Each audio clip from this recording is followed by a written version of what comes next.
የብልጽግናው ጦር ከባድ ኪሳራ ማስተናገዱ ተሰምቷል። በሰማይ ድሮንና የጦር ጀት በምድር ታንክና ዙ-23 አሰልፎ በአማራ ምድር ጦርነትን ያወጀው የአብይ አህመድ አገዛዝ ከባድ የሆነ ሽንፈት ማስተናገዱ ነው የተሰማው። የአማራን ሕዝብ የጀግንነት ታሪክና ያልበገርነት ባይነት የዘለቀ ልምድ ሳይረዳ ጦርነት ያወጀው አገዛዙ እስከ አፍንጫው አስታጥቆ ያሰማራው ሰራዊቱ መበታተኑ ተሰምቷል። በሰራዊቱ ብዛት ወንበሩን የሚያስጠብቅ የሚመስለው አገዛዙ በፋኖ ኃይሎች ከሚደርስበት ጎን ለጎን በሰራዊቱ የውስጥ አለመግባባት ምክንያት በርካታ ኃይሉን ማጣቱ ተሰምቷል። ቀዳሚው መረጃችን ነው። የአገዛዙ የጦር ጀት መመታቱ ተገልጿል። ይልማ መርዳሳ ሰማዩ ምድሩም የኛ ነው በሚሉበት ወቅት የጦር ጀታቸው መመታቱን የተሰማው ለ4 ኪሎ ሰዎችም ከባድ መርዶ ደርሷቸዋል። ሌላኛው መረጃችን ነው። በሸዋ ደግሞ ውጊያዎች ሲቀጥሉ በሶስት አቅጣጫ የተንቀሳቀሰው የአገዛዙ ጦር ከባድ ኪሳራን አስተናግዷል። የሸዋ አናብስቶች በአገዛዙ ጦር ላይ ያልተጠበቀ ጥቃት ፈጽመዋል።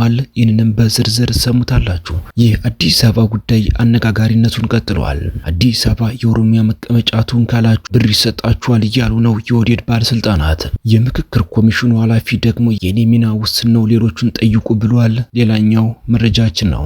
የብልጽግናው አገዛዝ በምስራቅ ወለጋ አንገርጉተንና አካባቢዋ በንጹሃን ላይ የመንግስት መረዝበው እልቂት ማወጁ ተሰምቷል። በጥቃቱ ነፍሰ ጡር እናቶችና የሕክምና ባለሙያዎችን ጨምሮ ከ30 በላይ ንጹሃን ወገኖች መገደላቸው ተገልጿል። እስከ መጨረሻው ድረስ አብራችሁን ከቆያችሁ ወደ እናንተ ይደርሳል። ሰላም ጤና ይስጥልኝ። የተከበራችሁና የተወደዳችሁ በመላው ዓለም የምትገኙ የሚዲያችን ቤተሰቦች እንደምንቆያችሁን አሁን ለሰዓቱ መደመጥ ያለባችሁንና ትኩረት የሚሹ በርከት ያሉ መረጃዎችን ይዘን ቀርበናል። እናንተም እስከ ዝግጅታችን ፍጻሜ አብራችሁን እንድትቆዩን በአክብሮት ይጋበዝን። አሁን በቀጥታ ወደ ዝርዝር መረጃዎቹ እናልፋለን። በሰማይ ድሮንና የጦር ጀት በምድር ታንክና ዙ-23 አሰልፎ በአማራ ምድር ጦርነት ያወጀው የአብይ አህመድ አገዛዝ ሽንፈት ማስተናገዱ ተገልጿል። የአማራን ሕዝብ የጀግንነት ታሪክና የአይበገሬነትን የዘለቀ ልምድ ሳይረዳ ጦርነት ያወጀው አገዛዙ እስከ አፍንጫው አስታጥቆ ያሰማራው ሰራዊቱ ከባድ ኪሳራ እንደደረሰበት ታውቋል። በሰራዊቱ ብዛት ወንበሩን የሚያስጠብቅ የሚመስለው አገዛዙ በፋኖ ኃይሎች ከሚደርስበት ምት ጎን ለጎን በሰራዊቱ የውስጥ አለመግባባት ምክንያት በርካታ ኃይሉን ማጣቱ ተሰምቷል። ራሱን ጥምር ጦር ብሎ የሚጠራው የብልጽግና መንግስት ታጣቂ ቡድን በመሃል በተፈጠረ አለመግባባት ምክንያት እርስ በርስ መታኮሱ አልፎም ወደ መበተን መሸጋገሩ ነው የተሰማው። የአማራን ሕዝብ ለመውካት ከአብይ አህመድ አገዛዝ ጋር የተሰለፈው የሚኒሻ ኃይል ደሞዝ በጊዜ አልተከፈለኝም በማለት እያመጸ ነው ተብሏል። የብልጽግናው መንግስት ስልጣን አስቀጥላለሁ በሚል ሞቶ ያለ ቀባሪ ቆስሎ ያለ አስተማሚ እየቀረ ያለው የሚኒሻ ኃይል አሁን ላይ ከነትጥቁ ለፋኖቹን እየሰጠ ነው ተብሏል።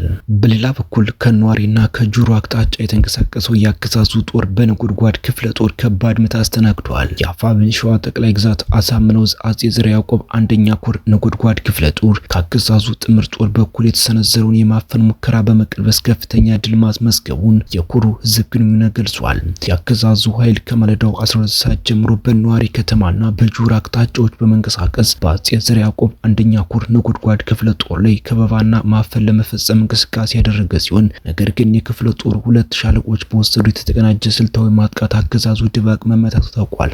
ለማጥቃትና ለማፈን የመጣው የአገዛዙ ኃይል በነጎድጓድ ክፍለ ጦር በመልሶ ማጥቃት የአገዛዙ የሰው ኃይልና ቁሳቁስ ላይ ከፍተኛ ኪሳራ በማድረስ የጦሩን አቅም የሚመሰክር ወታደራዊ ምት በመስጠቱ ወደ መጣበት እንዲመለስ ተደርጓል ሲል ኮሩ ከግንባር በላከው መረጃ አስታውቋል። ይህ በእንዲህ እንዳለ የአገዛዙ የጦር ጀት መመታቱ ተገልጿል።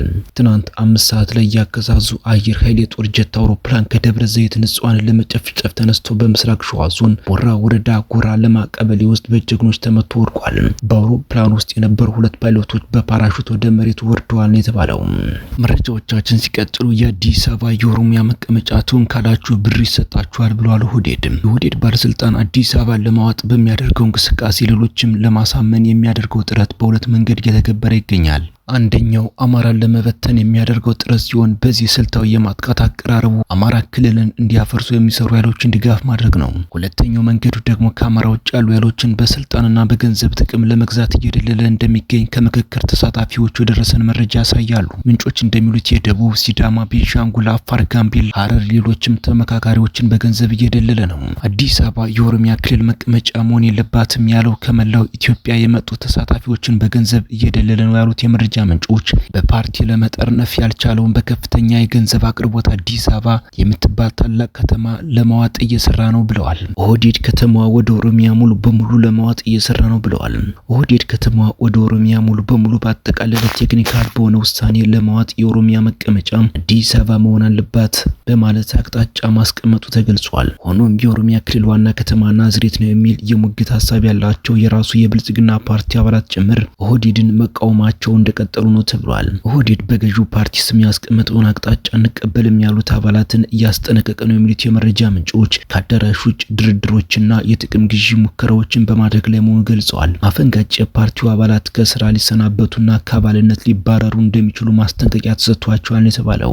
እንዲያም ሆኖ የአዲስ አበባ መዋቅራዊ ህልውና ጉዳይ የኦህዴድን ውድቀት እንደሚያፋጥኑ የፖለቲካ ታዛቢዎች እምነት ሆነዋል። አዲስ አበባ የፌዴራል ከተማ ትሁን በሚለው ምክር ሀሳብ ዙሪያ ስምምነት ላይ ቢደርሱም ከተማዋ በተጨማሪ የኦሮሚያ ክልል ዋና መቀመጫ ትሁን የሚለው የተነሳው ምክር ሀሳብ ግን በስብሰባ አዳራሽ ውስጥና ከአዳራሾች ውጥረት እንዲሰፍን ማድረጉንም ይህም በገዢው ፓርቲ ብልጽግና ውስጥ ስንጥቃት እንደፈጠረ ተሳታፊዎች ተናግረዋል። ይህ ምክር ሀሳብ አዲስ አበባን በተዘዋዋሪ የኦሮሚያ ክልል ይዞታ የሚያደርግ ነው የሚል ሀሳብ አቋም ያላቸው ከሁለቱም የኢትዮጵያ ብሔረሰቦችም የተውጣጡ የገዢው ፓርቲ አባላት በስልጣንና በገንዘብ የሚገዙ ሲሆን ውሳኔው በህዝብ ዘንድ ተቀባይነት እንደማይኖረው የጉዳዩ ተንታኞች እምነት ነው።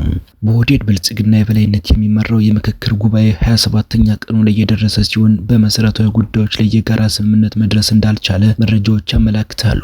የአዲስ አበባ ከተማ ህጋዊ አቋም ጉዳይ አሁንም በተመካካሪዎች ዘንድ ልዩነትን ፈጥሮ የቀጠለ ጉዳይ ሲሆን ቡድኑ ምክክር የኦሮሚያ ክልል ዋና ከተማ መሆኗ በህገ መንግስቱ ይስፈር የሚለው አማራጭ ምክረ ሀሳብ መካተቱ የሴራ መሳሪያነት ለጥ ሆኗል።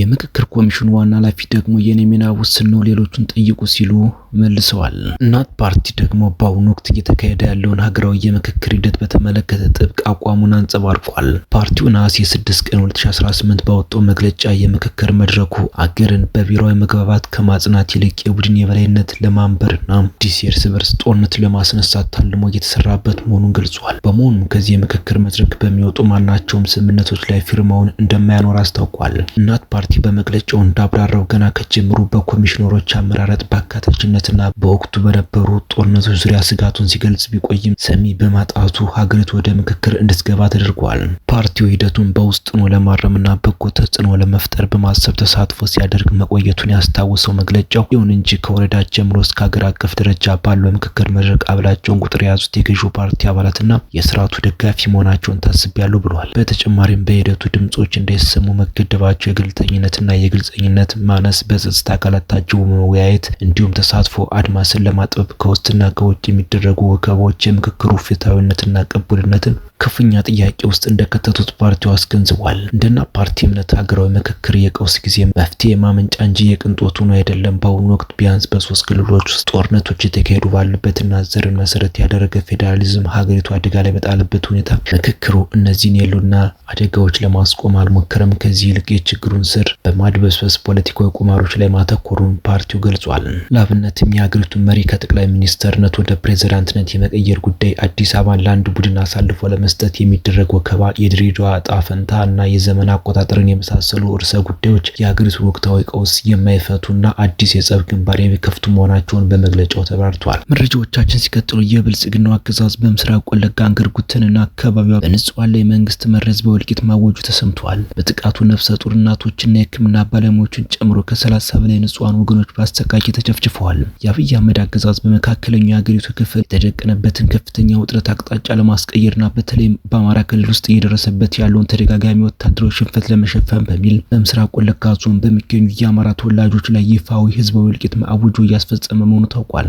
አገዛዙ የመከላከያ ሰራዊቱን፣ የኦሮሚያ ክልል ልዩ ኃይሉን፣ የገዳ ኮማንዶን፣ አድማ ብተናና ሚኒሻዎችን እንዲሁም በእነዚህ ወታደሮች ከለላና ሽፋን የተቋቋሙና ሽፋን የሚሰጣቸው የቄሮ ቡድኖችን በማሰማራት እስከ ዛሬ ድረስ በከፈተው መንግስት መር ጭፍጨፋ ከ30 በላይ ንጹሃን ወገኖች በአሰቃቂ ሁኔታ መገደላቸውን ለማረጋገጥ ተችሏል። የክልል ልዩ ኃይሎች የገዳ ኮማንዶና ሚኒሻ በአሁኑ ሰዓት በአንገር ግተን ጉተማ በተሽከርካሪ እየዞሩ አማራን ግደሉ የሚል የብሔር ተኮር እልቂት አዋጅ እያወጁ ነው ተብሏል። ወታደሮች ከለላ የተሰጣቸው በክላሽንኮቭ በሜጫና በሌሎችም ስለታማ መሳሪያዎች የታጠቁ የቄሮ ቡድን አባላት ቤት ለቤት እየዞሩ ጥቃት እያደረሱ ሲሆን ከተገደሉት መካከል ነፍሰ ጡር ሴቶች፣ መጫት እናቶች፣ ህጻናትና 2 የህክምና ባለሙያዎች እንደሚገኙበት ለማረጋገጥ ተችሏል። የተወደዳችሁና የተከበራችሁ በመላው ዓለም የምትገኙ የሚዲያችን ቤተሰቦች ለሰዓቱ ያዝናቸው መረጃዎች እነዚህ ይመስሉ ነበር። እናንተም እስከ ዝግጅታችን ፍጻሜ አብራችሁን ስለቆያችሁ ምስጋናችን ከልብ ነው። በሌላ አዲስ ወቅታዊ መረጃ እስከምንገናኝ ያላችሁበት ሁሉ ሰላሙን ተመኘን። ጤና